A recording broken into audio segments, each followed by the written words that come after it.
Hi guys, happy Marvel Mondays.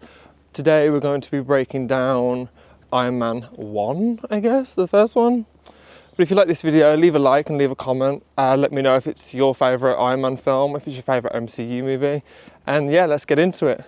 So the plot, we have Robert Downey Jr. playing Tony Stark, and he builds weapons and he inherited a lot of his money and wealth from his father. Basically, he gets kidnapped and is forced to make more weapons, but instead he breaks out building a Iron Man suit. I think it's the Mark 1. Ugly suit, but you know, he built it with what he had. He escapes and realizes that his weapons are doing a lot more damage to, well, of course they are their weapons. He kind of sees sense, and instead he builds an Iron Man suit to do good. We also have his rival, which is Ironmonger. I can't remember his real name, but yeah, he's fine. So he's the villain of the movie. We also have Pepper Potts, who is the love interest. We'll talk more about that later, but she's fine. And yeah, then we get to a climax of the movie. Iron Man saves the day, and by the end of it, he comes out and says he is Iron Man.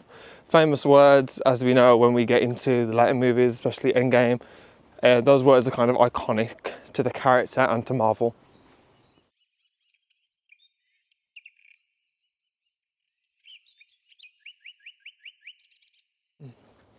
Let's talk characters. We have Iron Man, who's our lead.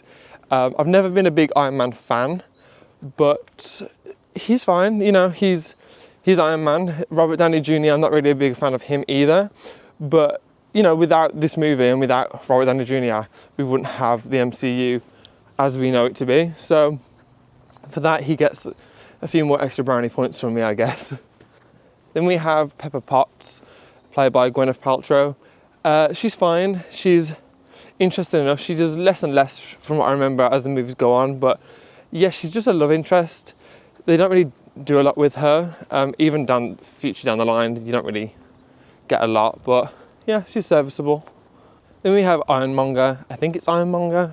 I don't know if they call him that in the film. I can't remember. But anyway, he's fine. He's a decent villain.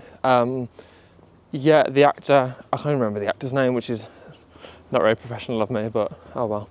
He's fine. He's cool. The battle at the end is really nicely done between them both.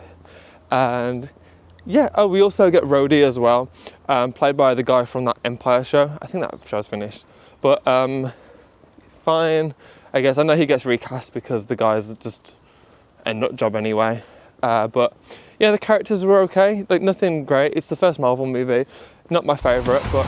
They say the best weapon is one you never have to fire. I prefer the weapon you only need to fire once. That's how Dad did it. That's how America does it. And it's worked out pretty well so far. To peace. So the film's directed by Jon Favreau. I remember watching The Mandalorian, and I felt like I was watching The Mandalorian when watching Iron Man. Maybe it was the desert scenes, but yeah, he handles the shots really well. It looks great. There's actual sets in the film, so it's not all CGI, I guess, like the backgrounds like most of the films, like Thor: Love and Thunder, for instance. Yeah, he did a really good job, and I know he directs a few more going forward, and I know he's a big part of Disney and the success of Marvel. But yeah, not much to say about it. The film, he does a good job. I like it.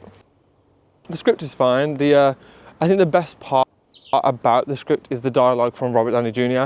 Whether he's actually improvising or not, I can imagine he does improvise in a lot of these movies that he's in. He's fine. Yeah, so the dialogue is completely fine. Not bad at all. Nothing that stands out other than the last line, I am Iron Man, but that's just because of the weight that line holds going forward. But yeah, script is, follows the 3-act structure pretty well. I enjoyed it, and yeah, I wish I'd wrote it, to be fair. I mean, I would have been rich by now, so there's that. Overall, the movie is good, it's decent, it's enjoyable, it's entertaining, it does what it sets out. We also get the post-credit scene that teases the Avengers, and I can't wait to get to that one because I got a lot to say about that film. But this one, yeah, I enjoyed it. I think if you haven't watched it, go and watch it. And I think the best part about it is what it does for the MCU going forward in terms of just years upon years of storytelling, and yeah, ready for the next one. If you like this video, give it a thumbs up. What's your favourite part of the movie? Let me know in the comments down below. And yeah, see you later. Ciao.